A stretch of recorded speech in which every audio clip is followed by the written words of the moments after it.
എൻ്റെ പേര് കവിത. പെരുവണ്ണാമൂഴി മുതുകാടാണ് വീട്. രാജഗിരി കോളേജിലാണ് എൻ്റെ മകൻ പഠിച്ചത്. പേര് ആബേൽ. കഴിഞ്ഞ നവംബർ 15 വീട്ടിൽ പനിയായിട്ട് വന്നു. പിന്നെ ഛർദ്ദിച്ചു, ടെസ്റ്റ് ചെയ്തു, മഞ്ഞപ്പിത്തമായിരുന്നു.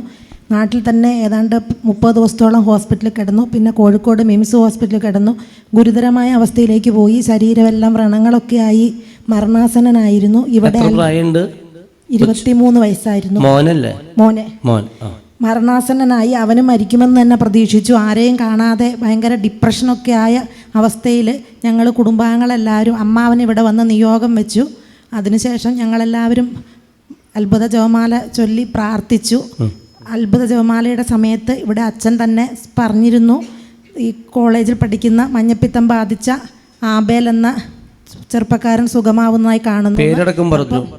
പേരടക്കം പറഞ്ഞു ആബേലിൽ നിന്ന് അല്ലേ? അപ്പോൾ പരിപൂർണ സൗഖ്യം കിട്ടി.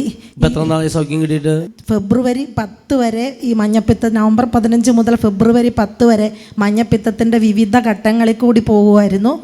അപ്പം അതീവ ഗുരുതരാവസ്ഥ, ശരീരമെല്ലാം കറുത്ത് ഭയങ്കരമായിട്ട് ഞങ്ങളൊക്കെ വിചാരിച്ചില്ല.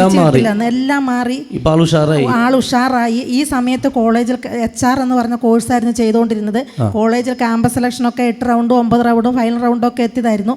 അതിലൊന്നും പങ്കെടുക്കാനൊന്നും പറ്റിയില്ല. പിന്നെ അസുഖം മാറി എക്സാം എഴുതുന്നതിന് ഒരു 10 ദിവസം പോലും ക്ലാസ് അറ്റൻഡ് ചെയ്യാതെ ഫൈനൽ സെമസ്റ്റർ എക്സാം എഴുതാനുള്ള അനുവാദം ദൈവാനുഗ്രഹത്താൽ ലഭിച്ചു. ഫൈനൽ സെമസ്റ്റർ എക്സാം എഴുതി എല്ലാ സെമ്മും പാസ്സായി. അപ്പോഴും ജോലി ഇല്ല എന്നുള്ളൊരു വിഷമം ഉണ്ടായിരുന്നു. 1 മാസം മുമ്പ് ഞാൻ ഇവിടെ വന്നു. ഈ ഏകദിന കൺവെൻഷൻ കൂടി. അപ്പോൾ എൻ്റെ മനസ്സിൽ ഇങ്ങനത്തെ ആഗ്രഹങ്ങളൊന്നുമില്ല. അസുഖം മാറിയതിന് അന്നേരം ഞാൻ പറയണമെന്ന് വിചാരിച്ചെങ്കിലും ഇവിടുത്തെ തിരക്കും ബഹളമൊക്കെ കണ്ടിട്ട് പറയാതെ പോയി. അപ്പോൾ ഞാൻ കൗൺസിലിംഗ് എടുത്ത ചേച്ചി എന്നോട് പറഞ്ഞു വിദേശത്ത് പോകുന്നുണ്ടെന്ന്. ഞാൻ പറഞ്ഞു ഞാൻ വിദേശത്തൊന്നും പോകുന്നില്ല, ഇവിടെ എനിക്ക് കുഴപ്പമില്ലാത്ത ജോലി ഉണ്ടെന്ന് പറഞ്ഞു. അല്ല വീട്ടിൽ നിന്ന് ആരോ പോകുന്നുണ്ടെന്ന് പറഞ്ഞു. ഞാൻ വീട്ടിൽ ചെന്ന് അധികം താമസിയാതെ അവനൊരു ഇൻ്റർവ്യൂ അറ്റൻഡ് ചെയ്തു. ഞാൻ അവനോട് പറഞ്ഞു ഈ കോഴ്സ് നിനക്ക് ദൈവം തരുന്നതാണ്, മാതാവ് തരുന്നതാണെന്ന് പറഞ്ഞു. അപ്പോൾ ഇപ്പം ദുബായിൽ നല്ലൊരു പോസ്റ്റിൽ ജോലി ലഭിച്ചു. അപ്പം ആരോഗ്യവാനായി, നല്ല ജോലിയും കിട്ടി. എല്ലാം മാതാവ് ജോലിക്ക് പോയി. ഇപ്പം 20 ദിവസമായി ജോലി. നല്ലൊരു കൈയ്യടി കൊടുത്ത വലിയൊരു ദൈവാനുഭവമാണല്ലോ ചേച്ചി പറഞ്ഞിരിക്കണേ. വലിയ സാക്ഷിയാണ് കേട്ടോ. അതൊക്കെ അധികം നീട്ടി വെക്കരുത്. ഓടി വന്ന് നന്ദി പറയണം. പേരെടുത്ത് പറഞ്ഞു ഈ അത്ഭുതങ്ങളെ ജമാലിൻ്റെ ഇടയ്ക്ക് അല്ലേ മഞ്ഞപ്പിത്തമുള്ള ആബേലിനെ കർത്താവ് സൗഖ്യപ്പെടുത്തുന്നു അല്ലേ. അതുകൂടി ആളുടെ ഫെബ്രുവരി 10 കൂടി രോഗം മാറി. ഇപ്പോൾ മാസങ്ങൾ കഴിഞ്ഞിട്ടാണ് സാക്ഷ്യം പറയണേ കേട്ടോ.